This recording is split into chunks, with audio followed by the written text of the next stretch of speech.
Well, let's spend a little bit more time first on this really nasty little put down that happens, which is stay in your lane. And how, you and I both have been saying for, I think, decades at this point, no, will not. You've defined the lane. Even if it's a real lane in the first place, there's a good chance that I have insight into a whole bunch of these other lanes. And even if I don't, I'm still allowed to go there. And one of the things that is true as evolutionary biologists is that aside from rocks and quarks and a few other abiotic things, it's kind of all our lane anyway. So that is one thing that I'm going to claim here. But it's just regardless of who you are receiving the advice that you need to stay in your lane, it's a cheap shot. It works as censorship. It's a tool to silence you. It works to silo people, and thus further make the problem of there's going to have to be more and more policing of staying in the lane. It establishes the role of authorities to dictate from on high to the plebes who are supposed to just receive it and accept it, whatever it is. Maybe it's the DNC, maybe it's the RNC, maybe it's the religious authorities, whoever it is. And I think most interestingly, and what we can add most uniquely here is that it misses one of the core tensions and brilliances of what it is to be human, which is that we are simultaneously generalists and specialists, right? And so this is something you've been talking about for many, many years, and to some degree I have as well. And it's one of the central themes of the book that we are writing, which is that humans are the most generalist species on Earth, and yet individually, many of us are such specialists that we far outstrip any individual in any other species in terms of our ability to do a particular thing. So how is it that we can be both most generalist and most specialist? Well, it's that way, by being specialist at the individual level and generalist at the population level, which therefore reminds us that we actually need to be with one another. We all can aspire to be more generalist within ourselves individually, but also to be with other human beings with whom we connect, and therefore increase our wealth of understanding and wisdom in the world. Yes, and not to put too fine a point on it, the fraction of human well-being that is ultimately traceable to somebody not staying in their lane is so large that anybody who wants to impose this rule now, whatever a lane may be that you should stay in it, is obviously foregoing a huge amount of progress that might occur going forward, and so screw them. Yeah, it's probably not fair, but we could pretty quickly start naming people throughout history who didn't stay in their lane, and Leonardo da Vinci seems to come right to the top. Yeah. Anyone who's ever gone to a art installation, a museum installation that just simply portrays some tiny fraction of what that man did, it's extraordinary. And the fact is, just to take two things that are often described as sort of polar opposites, at least within academia, art and science need one another, and they thrive for one another, and they build on one another. And so many of the best scientists have had some kind of artistic passion, or craft passion, or building passion, something that gave them a totally different road in, a totally different lens, angle, whatever it is, in to how it is that they observe the world. Yeah. I'm imagining actually a wonderful graphic, somehow my lane, right? And you can imagine a lane like going fractal in some sort of psychedelic explosion of whatever, of chaos. Yeah. And I don't invoke IDW hardly ever, but not staying in your lane. Yeah, that's what it's about, that was right? its lane. It's pursuing truth and ideas wherever they lead. That's what it's supposed to be about. And so, super interesting whenever it happens, but especially now in light of the ever more siloing, contentious, nasty conversations that people seem to be willing to have, especially online, but I suspect in person too, safely behind their masks. Yeah. No, let us remember that we are all human, and that there will be something to disagree with in the opinions and thoughts of every single other human on the planet. And for almost everyone, you can probably find some things to agree with as well. So I wanted to add a final thing that I've been thinking this week, watching people react to various people leaving their lanes, including me and all of that. And I think there's just a basic failure in people's model of how to think carefully. Yeah. And, a lot of us have understood now that there is no reliable neutral source on a lot of things. And many people have talked about their methods for dealing with that, involving having two sources open and moving between them in order that they can correct for the distortions on both sides. But there's also a human analog to this, right? I would say we are now watching a social dynamic unfold where many people are understood to be losing their minds. And the accusation that an individual person has finally lost their mind is now commonplace. Now, I don't want to claim that this is all nonsense. I see people out there that I believe are losing their minds. And in fact, Greg Lukianoff had a thread today on Twitter in which he took a particular account, I think the person's identity is known, but the account is anonymous, the Pope hat account. He took him to task for basically belittling concerns about cancellation and being driven out of a newspaper or university or whatever. And so anyway, prompted by the most recent move of Matty Iglesias from Vox, and earlier Barry Weiss and Andrew Sullivan and Matt Taibbi and Glenn Greenwald. Yeah. Right. And so anyway, there's a question. I would just say, look, if I follow somebody, right, if I'm paying attention to their work, and then they suddenly say something that I know to be wrong, right? I know they've just said something that doesn't make any goddamn sense. My first thought is not, they finally lost their mind. My first thought is, I wonder if there's something I don't see in that place. What don't I understand? As opposed to, how dare you, sir? Right. How dare you, sir? Exactly. And I don't understand when it comes at me and it's like, I used to respect Weinstein, but he's lost it now. I feel like, Jesus, if I've built up credibility with you and then I say something that you find bizarre, just take a minute and think about whether or not I see something you don't. And it may be that I don't. But go ahead. Well, so you do this, a number of people do this, and you reveal in so doing that you're not controllable, right? And some people are going to show up to tell you that they're disappointed in you, that they used to have respect for you, but now they don't, or something must have happened. Are you feeling quite okay, right? And it's quite possible, and it certainly has happened, and it will happen again, that you or I, whoever it is, has erred, right? Of course. But it's also quite possible and quite common, you are finding this week, for the person lobbing this critique to have slotted you into a category, right? Democrat, environmentalist, fascist, whatever the category is, right?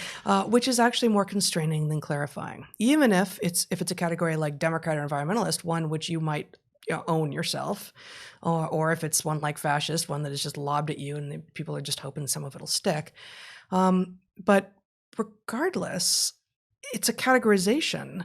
And the idea that people are carrying around these categories, like they're not engaging you or me or whatever, and this is far easier on social media than it would be in real life, as, that's this guy, and he's got these 8 labels in my head. Wait, he just said something that tick, tick, tick, tick, tick, doesn't match any of those labels, therefore he's lost it.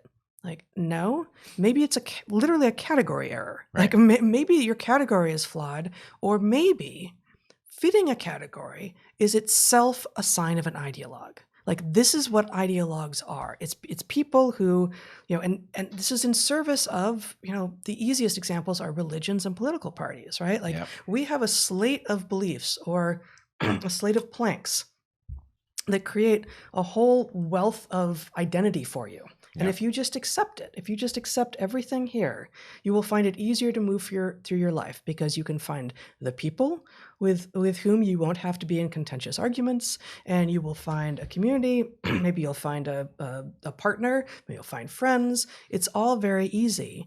And for those of us who, there are a number of ways that you can arrive at going, actually, it's going to take longer, but I'm going to try to do the first principles thing as much as possible, and actually not just accept that because I'm a Democrat, I'm therefore interested in all gun regulation ever, for instance, just to pick an easy one. It confounds people. And they respond by saying, how dare you, sir? You must have really lost it. Like, actually, I might be wrong. But what I'm doing is trying to figure out what I believe, given what the evidence is in front of me. I am not trying to conform to a category. I am not trying to conform to the thing that you already had in your head about me. That's not my job, and it shouldn't be what you're trying to do with me. In some sense, they are using a heuristic, how to spot an insane person, right? And that's their problem. If you're using first principles and it causes you to fall out somewhere different than whatever their group is doing, and they're using a heuristic to quickly spot crazy people, right? That's not on you, right? And in fact, there are a couple of good examples of this. I want to be careful here because I haven't followed what Majid is up to so closely, but a lot of people are worried about Majid. And I think because he appears to have come out in favor of Trump, although he's not an American, but online. But on the other hand, if you follow him, I don't know. I mean, Majid, we had a wonderful dinner with him a while ago, but I don't know anything about the modern controversy.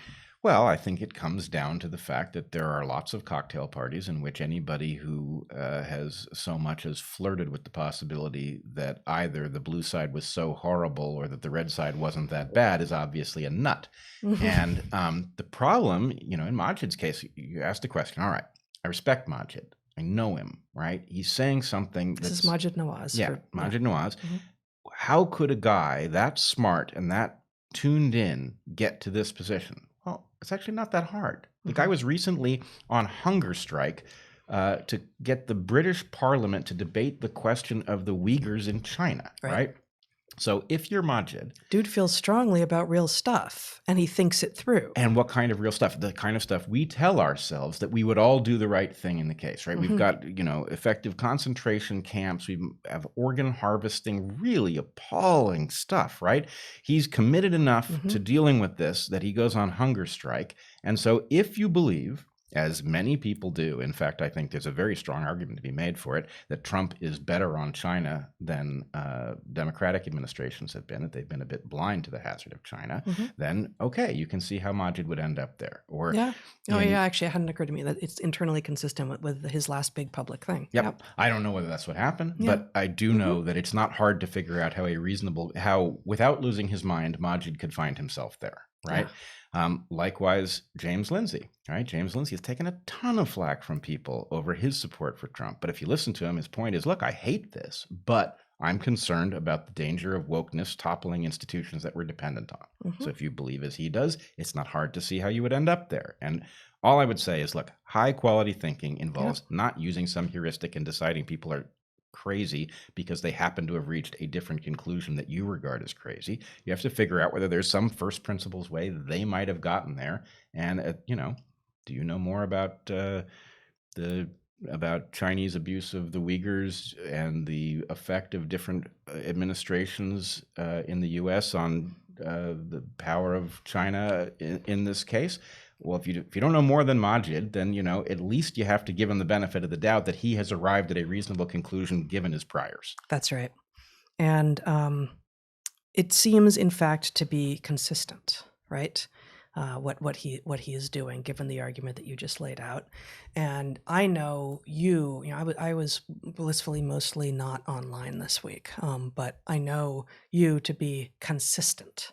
And, and that doesn't mean that you don't see new evidence and change your mind, but you are consistent in your application of care and rigor in assessing what's coming in. And you're more than I think anyone else I know, just constantly going back through and testing the assumptions that the decision tree is based on, that the assumption that the idea tree is based on. The little bit of being online this week that I had involved in part running into this crazy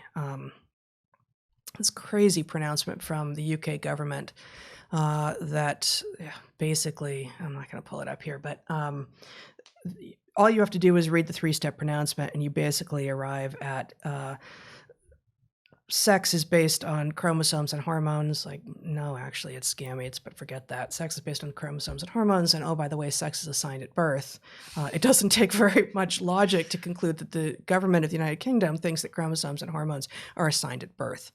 And this is no harm intended to or meant ever to actual trans people, but this is trans rights activism. This is the loony, horrifying, dangerous fringe of trans rights activists who are taking over the entire conversation that has now gotten into the UK government and so many other places.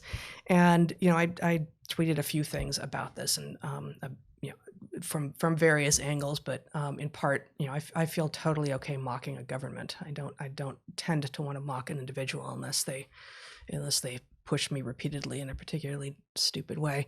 But I saw a little bit of conversation suggesting that and actually I think you were named too in the discussion of this, that we were on this topic, meaning, as I understand it, basically the biology of sex, were ideologues. Mm. And I thought of that Princess Bride quote. I don't think you know what that term means, right? But I also thought, okay, my God, like, how do you even get there? How do you even get from, like, not only am I firmly in my lane, evolution Right. of sex is like what I've been doing for decades now, but the consistency here in my position is what has now gotten me labeled an ideologue. So I just went through, like, okay, what can consistency in an argument indicate, right? Like, let's just walk through it. So consistency in opinion over time can mean that you originally investigated it from first principles as much as possible, hopefully, and you continue to investigate the question, and you continue to feel that your original position was correct. That's one way that you can end up consistent in an argument, right? It might be that you did originally investigate it, but then you sort of went like set and forget. I'm not going to continue to think about that. I know what I once thought. I must still think that. In which case, your consistency over time actually holds no information as to what you really think. That doesn't make you an ideologue inherently, but it does mean that you should feel less and less certain of your stated opinion the longer it's been since you've gone back to it and reconsidered what new evidence there might be. So that's a second way that you can reveal consistency and what it can mean. And then a third one, I would say, is that you never thought it through for yourself in the first place, right? You simply accepted the conclusions of, for instance, a political party or a religion or whatever. And in that case, that provides no evidence at all as to whether or not you believe the thing. And guess what? In that case, there's a good chance you're an ideologue. But that's one of three categories of how it is that you might end up consistent on a point and always defaulting, or, when people default to, well, boy, you keep banging this drum. This is a point that you've made over and over again. You must be an ideologue. That's really impoverished thinking. That's like really bad logic. It's the same damn thing. It's somebody applying their heuristic. If you've got three routes to consistency and your heuristic is in general, when people are this consistent, it's because there's an ideology driving them, then it's your heuristic that's at fault, not the person who's being consistent. Right. Which doesn't mean the heuristic doesn't work a lot of the time. It probably does. That's why you have it. But but anyway, I think if there's a nugget here to be derived, it's okay. If you've learned that the way you're going to figure out, or the way you're going to correct for the bias in media is you're going to have two opposing bits of media facing each other and use each to correct for the other. There's another way to do it that involves people, right? If you follow somebody, right, and I would argue that one of the ways to recognize somebody who is not an ideologue, right, is that their belief structure does not match anybody's slate, right? They are dining a la carte because they are arriving at conclusions independently based on first principles, which will result in an eclectic mix of conclusions. The other thing is, how well do they reverse course when they are revealed to be wrong, right?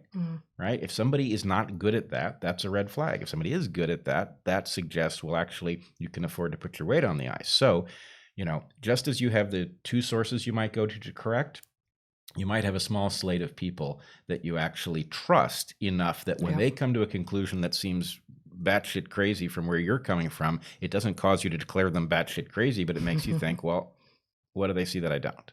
Right. Right? No, that's exactly right. Yeah. Yeah, that's terrific.